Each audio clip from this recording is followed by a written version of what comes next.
Yeah, just a little background. Over the summer, I had emailed Laura when she was the incoming president before she got onto campus and said, we'd really like to hear from you when you come on campus. We've got a number of Rotarians who are involved with the college in one way or the other, either as former students, faculty, or teachers. And she got right back to me and said she would love to do that. Just a little background on Laura. Before taking office over the summer, for 23 years, she was the founding president and CEO of New York Public Radio. She's currently executive fellow in residence at the Yale School of Management and an advisor to New York Public Radio, Common Sense Media, and a range of startups.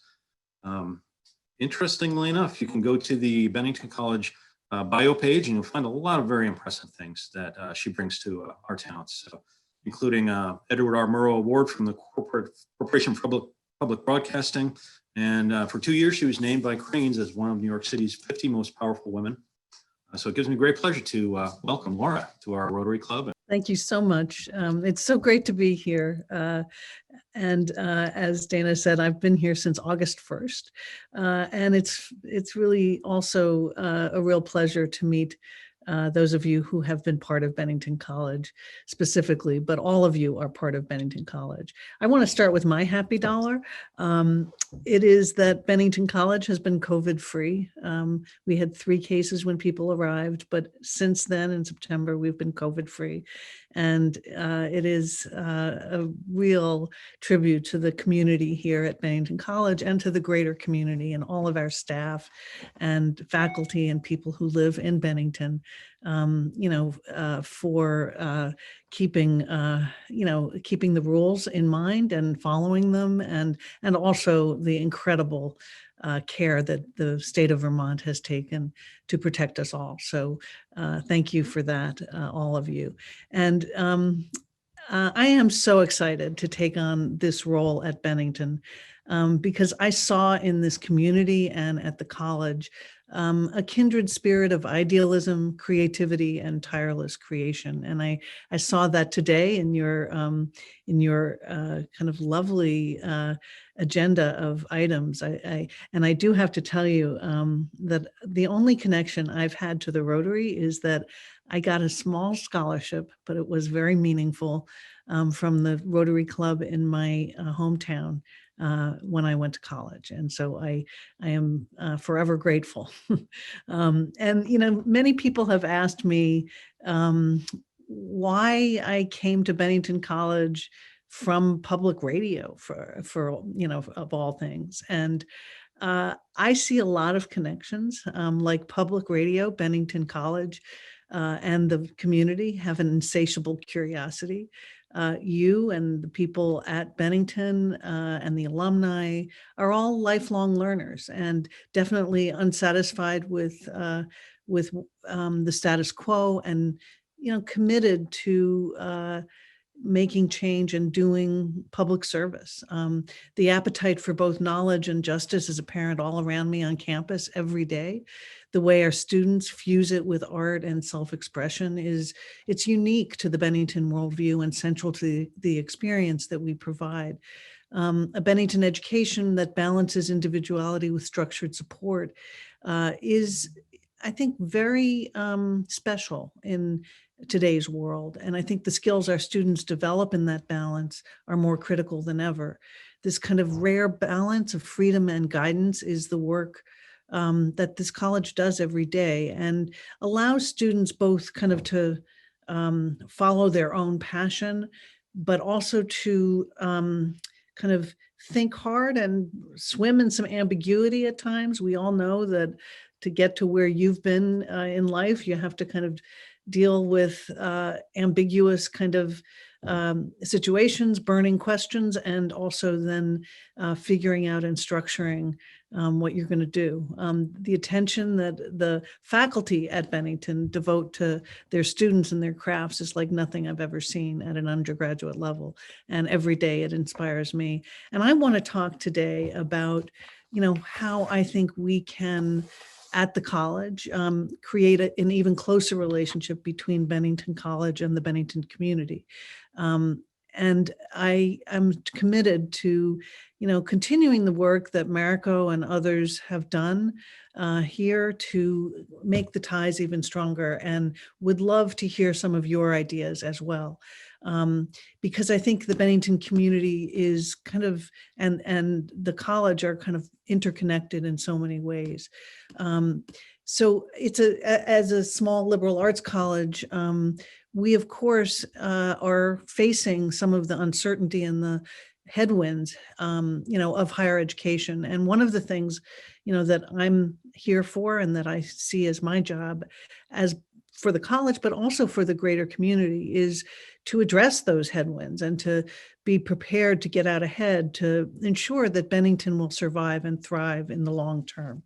And, that is going to be a commitment of the Bennington students, the faculty, the alums, our donors, as we kind of create a plan for that. And just before I talk a little bit about the relationship with the community, I'd love to talk very briefly about some of the goals that we're focusing on right now.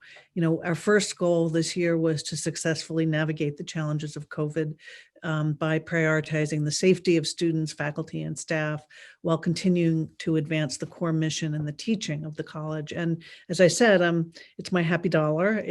We have just, as you may know, gone to complete remote teaching as of next Monday. And some students will remain, but we're encouraging students to leave and go home at this point and finish remotely, because we're dedicated, and we're, as members of the community and Vermonters, to following obviously the guidance of Governor Scott, and to making sure that we can keep everyone safe. The next goal is to meet our monetary goals, and we have some challenges, but we're also, I think I'm confident that we can meet those challenges. And I'm very grateful that the state has stepped in to help us in some very critical ways, particularly with our COVID costs, because when you look at both the costs of the tests, the costs of technology and of remote learning, and frankly, some revenue loss from people who were going to come and have taken gap years, it's about $3 million. And so we're very, grateful, as I said, to the state and to our representatives for helping out. As I said, I really love Bennington, and think that Bennington can be the college of choice for significantly more students. And that is one of the things we're looking at, is admissions and enrollment. The last thing I would just say is, as part of that, I think we need to tell our story better. And, that is also part of being in Bennington and in being in Vermont, that is so special and so safe. And then the last goal is, in this time of reckoning about race and gender, and thinking about how we can all look at the history, the Gettysburg Address and the many other aspects of our history, and think about how we can take those great things and those calls to liberty and a future that is of a unified country, and how can we think together about how we can be even more welcoming and to people of all races, and thinking about how we can bring existing faculty, trustees, and students together to have a conversation about what the Bennington of the future should be. And part of that future is really to create a closer relationship with the community. And as I said, I know that, Elliot, are you going to show the slides, or there we go. I think as part of our mission, it's to be involved in the community in many ways. And I want to talk to you a little bit, and I may ask Elio or Charlie, and you can go to the next slide, Elio, to pipe in here. But so I want to tell you a little bit about what I know, what we are doing. And I, again, want to kind of think with you about what more we could be doing to help the community, to be helped by the community, to together, create an even more vibrant community together and future together. And Elio, do you want to talk about the involvement with Kappa and the PFOA? Yes, so as probably many of you know, and you might have even attended a couple of the events that throughout the last 3 to 4 years have been held at the college. The college really got involved with the PFOA issue from the beginning. And I was a student at Bennington College at the time, and I actually took a couple of the classes and was part of a couple of the field trips when we went around and collected water samples. So the college's involvement with the PFOA issue was multiple. In many occasions, we served as a host to the various meetings when functionaries of the state came to meet with the public. There was also a heavy research involvement. Our main 3 faculty members, the names of which many of you might be familiar with now, David Bond, Tim Schroeder, and Janet Foley, they collaborated together. They collaborated with people from town, functionaries, and community members to really carry out a couple of research projects that have been foundational, not only to understanding the reach and impact of PFOA within our region, but also nationally. As we know, the PFOA toxins are becoming more of a national issue, and regionally we keep discovering more and more potential exposures. So Kappa has really been at the forefront of not only driving the issue from the research side, but also bringing it to the public's attention. Great, thank you. And, Kappa, which of course stands for the Center for Advancement of Public Action. I think many of you have been there. If you haven't, we hope to welcome you soon, but we can welcome you virtually. We are through Kappa and actually in other places of the college offering online classes to members of the community for very reduced, costs. And they range from this wonderful class that Judith Enck, who is a former EPA administrator, that she teaches about plastics and the kind of ramifications of plastics throughout our environment, to looking at social justice issues, to writing seminars. And, so we very much want to welcome you and the rest of the community to participate in the Bennington education. And we're happy to send more information to you. And of course, also welcoming you to campus anytime to walk around, as long as there are masks on, and that continues. We're keeping the college open to people for walking and enjoying, because it's such a beautiful campus. I mean, if we go to the next slide, another area that we have been working together actually with you and others on is tackling food insecurity. And there was a kind of a community effort, including Rotary members, making bowls at Bennington College for the Empty Bowls event in 2019. And thank you for your partnership on that, and for thinking together about how we can serve the community. Also, on the right there are bags of apples, and community members helping the Robert Frost House with apple picking to aid local charities and fight food insecurity. And we thank you for your tweet or whatever that is, and also obviously your partnership in this, or our partnership together. Elio or Charlie, is there anything to add to this? Nothing specific that I would say, except for the fact that in my time at Bennington, I think this has been one of the most cross-collaborative efforts that the college has been involved in. There have been many projects. I mean, I would again underscore the PFOA project, but this has really been hands-on, very practical, and the community has been not only a partner, but has been forefront in driving this. And in my time that I've been here for the past 7 years, it's been one of the more inspiring ones and one of the most direct and practical ways that we can all help.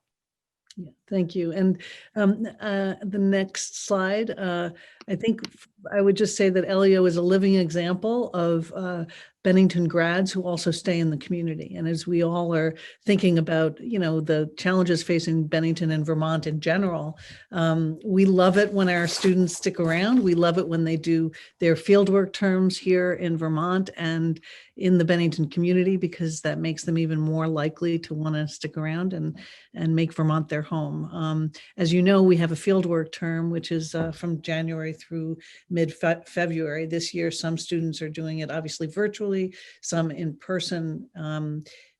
We'll see, and then some have moved it to the summer. But we piloted a population health fellowship in partnership with the Southern Vermont Medical Center last year, I guess, or earlier this in 2020, and that engaged 6 students, and we're expanding that to 8 students. So that's a partnership with the medical center, and that some of that will focus on food insecurity issues. Also, during our fieldwork term, we piloted a slate of local fieldwork projects and partnerships, and there were 11 of them. I'm not going to read all of them, but this is, it's such a fascinating and really important kind of partnership with the community, where we send students out to learn about Bennington and to learn about all sorts of different things, from, kind of social work to arts to the childhood center, and or the Bennington Early Childhood Center, and Highland Hall School, and I hope that also we're contributing to the community and everything that we're doing there. And then many of our students, if you go to the next slide, then work at Bennington, but there's also obviously one of the things we're most proud of is that we obviously hire people from the community, and sometimes are, bringing in new people into the Bennington community, into Vermont in general, so that we can be employers and great partners. Education is one of the top 3 industries in Vermont, and we are very dedicated to keeping staff and faculty and other people employed, and also happy and committed. One of the things that we think that that we would like to talk with you about is, if there are more opportunities in the business community to hire students during fieldwork term, to work for your organization, or let us know of opportunities in organizations that you think suitable. We have students, and particularly this year, there's students and international students who are going to be staying here on campus during fieldwork term. And that's a way to increase the integration of Bennington students into the local community. And also, obviously, the work goes both ways. It's, we want to hire members of the community, and we have, incredible students that can work in your businesses. So if we look to the future and into the next slide, we would love to continue cooperating and systematizing efforts to act together to serve the community on issues of food insecurity, job insecurity, climate action. And we also would like to work with you, because your main objective is service, to figure out how we can do some new things together. And we welcome you to join us in, and join the Bennington community in learning, and taking classes. And I think it is such a great and powerful connection between your values of service and our values of creating leaders for constructive social purposes. So I thank you very much for inviting me. It's a real honor to be here, and I welcome your ideas and your thoughts about what we could do together, and obviously any questions. Thanks very much. It was a great presentation, and actually we have had some visitors from Bennington College at a Rotary Club. Both Shritra Pradhan and Ethan Koss-Smith came to visit us with the Beyond Plastics program. Right.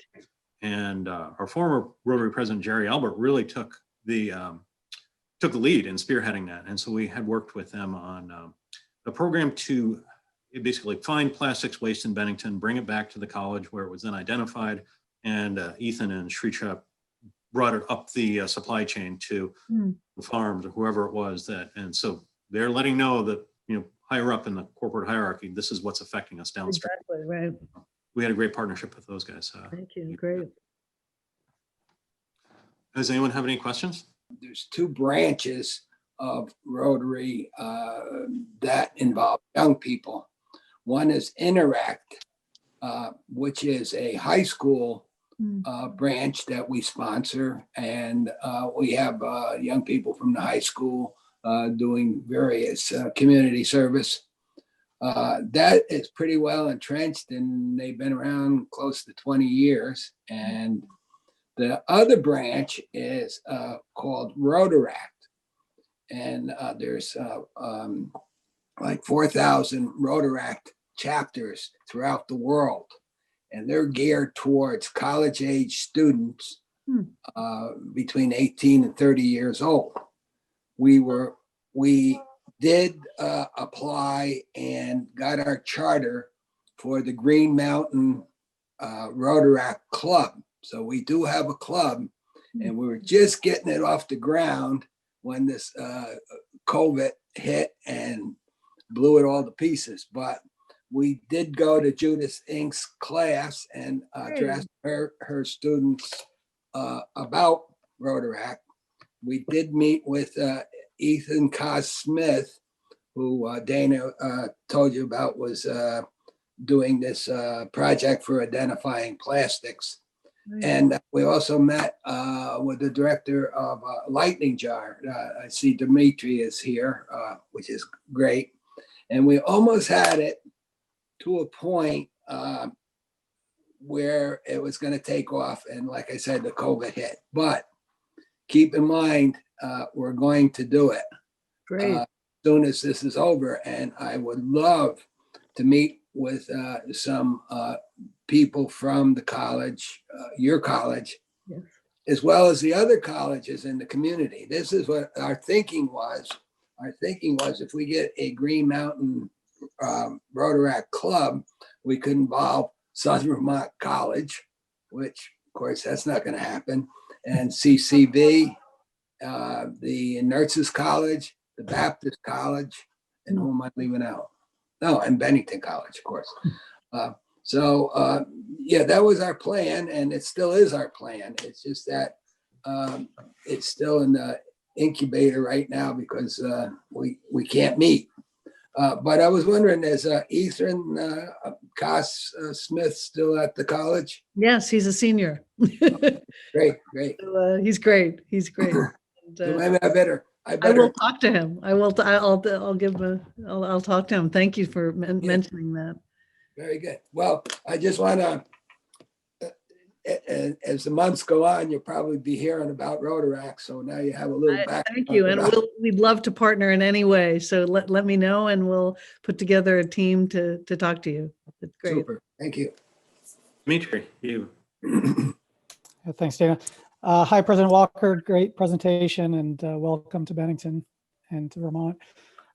You asked about other ways that the college and the community can collaborate, and I'll try to keep this brief, but one of the challenges, I think, with the connections between the community and both Bennington College and Southern Vermont College while they were in operation is the lack of the proximity of the physical campus to the downtown location, which is, I think, always created some missed opportunities for better collaboration. And that's changed quite a lot in the last few years with the college's involvement in our downtown redevelopment project, the Putnam Block. And you folks have been really instrumental in making that project happen. So I would just encourage the college to continue to leverage that downtown location for really obvious ways where the community and the college can come together in more significant ways than we've been able to do in the past. And both Brian McKenna and I are investors in that project.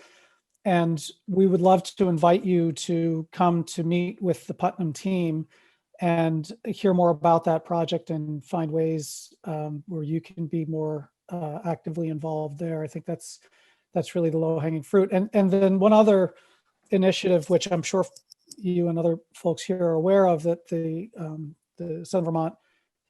Southwestern Vermont Medical Center has recently put in an offer for an acquisition of the former SVC campus. And it's not entirely clear what will come of that at this point, but I know that what Tom D wants to do with that is make it very much more of a community asset than certainly what it is today. And I think there are some obvious opportunities where the college might collaborate some activities there as well. So I'd love to reach out after this. I would love to talk about that. I've been on both those things, thinking a little bit with some colleagues on the space in Putnam. We were kind of doing a space map and thinking about who might go down there and what kind of hub we could create that would be actually probably a cross section of some people within our within the college, so that they have kind of a community there and become kind of a central hub of things for the community also to come in. And then I read about that and would love to talk with you, with Tom D, others about, like what would make sense and what could we do that's, that is, new, innovative, experimental, entrepreneurial. I think you and others in this community have, really made Bennington a place for entrepreneurship. And I think that's an area that I'm very interested in. And I think, would love to talk to you more about that. Yeah, that's a lot of good stuff there, Dimitri. And as Jerry mentioned, Dimitri's also involved in the Lightning Jar, which is a cooperative workspace and kind of entrepreneurial hub in downtown Bennington. So that should fit in there as well. Yep. Jonah, did you have something you wanted to mention?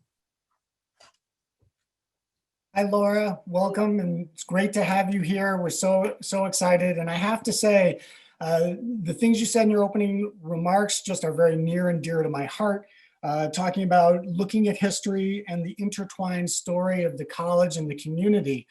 And I wanted to take this opportunity to suggest that one possible collaboration could be connected to a very important anniversary, which is coming up for Bennington and for the country. And I'm talking about in 2027, which is the 250th anniversary of the Battle of Bennington, which is, which is somewhat important, I would argue. That was the battle where, of course, we frustrated the world's superpower at the time.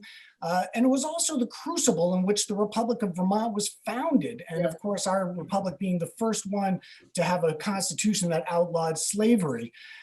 Obviously, we're inordinately proud of this history, as a large obelisk in the center of our town indicates. In fact, we've been celebrating this battle and this story every single year since it happened, starting in 1778. So having the 250th coming up is another in what has been a long history of celebrations. And I have to mention that the largest celebration, which in fact was in 1927, had a very important direct connection with Bennington College. Specifically because Mary Sanford and Helen Stokes, who of course were very important individuals in the founding of the college, were also instrumental in bringing a fellow by the name of John Spargo to Bennington. And John Spargo, of course, started the Bennington Historical Society. He founded the Bennington Museum. He also ran our 1927 celebration of the Battle of Bennington, which had over 100,000 people come to Bennington to help us celebrate. So I'm always intrigued by that connection. And one thing that is very important to me in how we tell the story in the future is involving our youth. I look at the Broadway play Hamilton by Lin-Manuel Miranda and the work that has done to bring this kind of story alive to the next generation. And I think, like we did in 1927, a special theatrical production was done for that occasion. The 250th would be another opportunity for such a production. And in fact, we've had some early conversations. We've spoken with Richard Brownell in your development office, and also with Eric Peterson, who's a very respected playwright in the Bennington area, about possibly partnering with the college to work with students and the performance spaces you have available to create some kind of a theatrical work for the 250th celebration. So I do hope if that's something that captures your fancy, you'll encourage something like that to happen as a way for the town and the college to really do something significant together for this celebration. Yeah. Oh, thank you for that. Well, I was an American history major, so I love that stuff. I just love it. And I think looking at ways that we can celebrate that and make it more inclusive in a way that brings more people in. And I love the Hamilton analogy. You can, and I think people around the country and maybe even in Vermont don't know that Vermont was the first state to outlaw slavery. And that's a really important piece right now to look at, as well as obviously the history surrounding it and the kind of courage that it took to do what they were doing. I love that idea. And so I don't know Eric Peterson's work, so I will take a look at that. And, but obviously I know Richard and we'll, we should definitely think maybe there's also a production that could have some media elements to it. So it could reach people outside of, outside of Vermont and tell the story. It's great to hear that enthusiasm. I'll just add one other tiny detail, which is the one Green Mountain boy that lost his life at the Battle of Bennington was a person of color. And I think that's important. Really? Wow. Oh, interesting. Do we know his name and anything about him? We do. Phil Holland, local historian, has a presentation that he's done about that for the Bennington Museum. And Sip Ives was the name of the gentleman who lost his life at the Battle of Bennington, along with 30 or 40 others on the American side and quite a bit more on the British side. Yep. Thank you. Thank you. Thanks, Jonah. Yeah, Phil Holland was also my literature teacher at Bennington. So he had a long local connection. Yeah, that's great. Bob, did you have something you want to President say? Walker, I want to thank you for your presentation here today. And I saw something in our local paper about you receiving an honor from Bedford-Stuyvesant in New York. I wonder if you could, I didn't read the whole article, so I was wondering if you could tell us what that was all about. Well, it's such a fascinating organization. It was founded by Bobby Kennedy, Senator Bobby Kennedy and Congressman Jacob Javits and the community in Bed-Stuy in 1967, I think. And it was the very first economic development corporation. It's called a corporation, but a zone and kind of organization designed to from the beginning to kind of reduce the wealth gap and to help the community. Now, reducing the wealth gap hasn't really happened, but they've helped the community greatly. And they have, this theater called the Billie Holiday Theater, where there's a lot of wonderful kind of theater and dance and all sorts of stuff. And they're a pretty big organization that reaches out and does a lot of work in job creation and, social work and other things in the community. So I was really honored to be honored by them. Well, congratulations and thank you. Thank you. And I also was, I was the founding chair of the Hudson Square BID, Business Improvement District in New York. And I know that's a lot of what you do. So that was really fun. That was if you know New York, it's kind of this weird area. It's south of Greenwich Village and west of Soho. And it's a neighborhood that we've called Hudson Square, but it was a really fun project because it was a group of business owners and in the community, and just made when I arrived at the beginning, which was only about 10 years ago, it was all industrial buildings. So it was the printing presses and the printing kind of neighborhood in New York. And now it's like creative, actually Disney, it may be too much, like Disney is moving half their headquarters down there, but it's a thriving, wonderful, wonderful part of New York. Mary. Yeah, I just wanted to, first of all, again, reiterate thanks to all of you from the college who are participating. It's so enlightening. And Jonah, what a I could just listen all day to history. So wherever you get all of that, thank you for sharing it. But another area where Rotary and Bennington College students have kind of partnered up, and be nice to see if we could do it again, is last year there were a few of us and several students who went down to Williams College, and Williams College had somehow spearheaded a home weatherization, a hands-on home weatherization for our area residents in need of that. It was fascinating work, and the young folks there were just troopers. I don't know anything else about it other than it was through Williams College, but if Bennington and Williams could partner up, since then there are a number of smaller citizen energy committees that have popped up, and I know several who would love to also partner, and that would bring in, you know, even a bigger tent of people.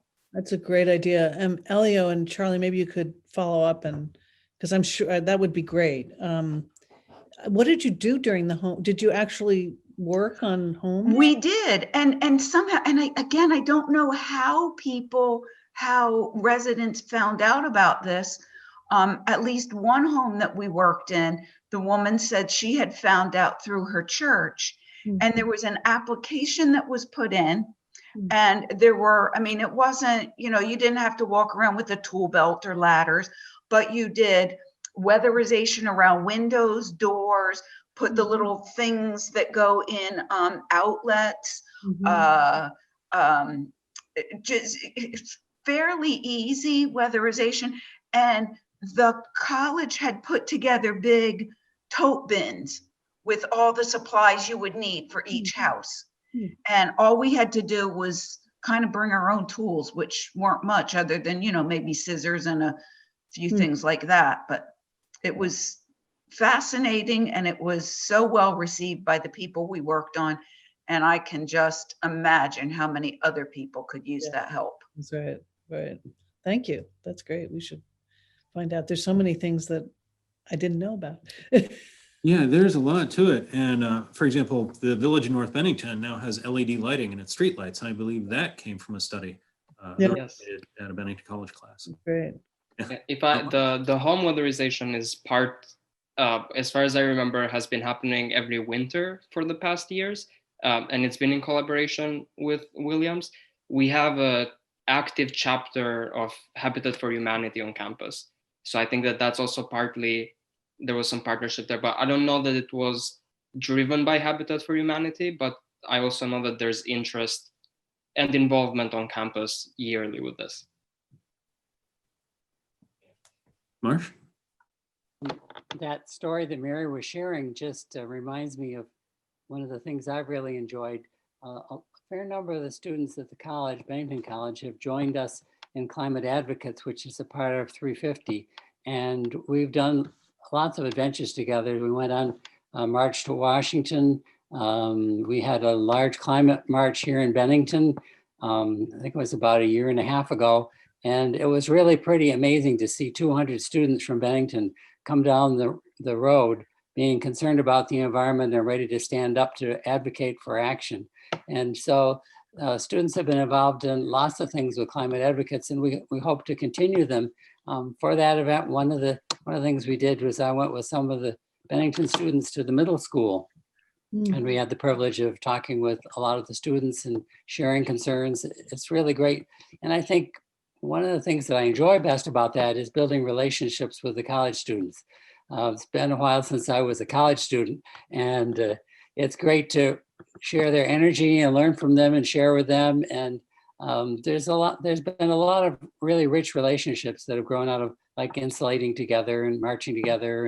And the other thing I wanted to give thanks for is the other programs presented at Kappa. They're just international people of wisdom who come and share, and lots of people from the community, including me, go up there and join in the conversation and learn a lot. So it's really exciting, the things we do together, in addition to the Empty Bowls project, which you That happened to be my wife in the pink top, Was that right? who was a Rotarian, and she was the co-chair of the last Empty Bowls. So it's really, again, in that setting, we get to know the students in the arts programs and the students that are out coming and teaching pottery in the elementary schools. It's really a wonderful kind of learning from students building friendships with people in need.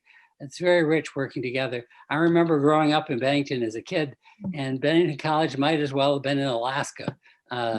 And today it's not that way. And we're really grateful for that, and glad to hear that you share that passion and that dream for teamwork. Yeah, absolutely. Absolutely. Thank you. I had actually recently taken a class. It was one of the alumni classes with Donald Schrefkin on the history of Bennington College architecture. Yeah. Where the plan originally was to be in Old Bennington near the monument, and how the Depression caused that to be completely rethought and to be built where it is now. And so I would encourage everyone to look into those classes that you can take in Bennington, because it was fantastic. I mean, it was a studio architecture class, which I had never done before, and it really pushed my boundaries. So Cool. really great. Cool. That's Yeah. great. I have another meeting, but I so thank you for giving me the opportunity to talk with you, and for being, part of my learning about the community. And I am, deeply grateful to the connections that do exist, and really committed to finding even more, and being, and I'm just so pleased. My husband and I are so pleased to be part of Thank you very much for joining us. It was really, really spectacular. Thank you.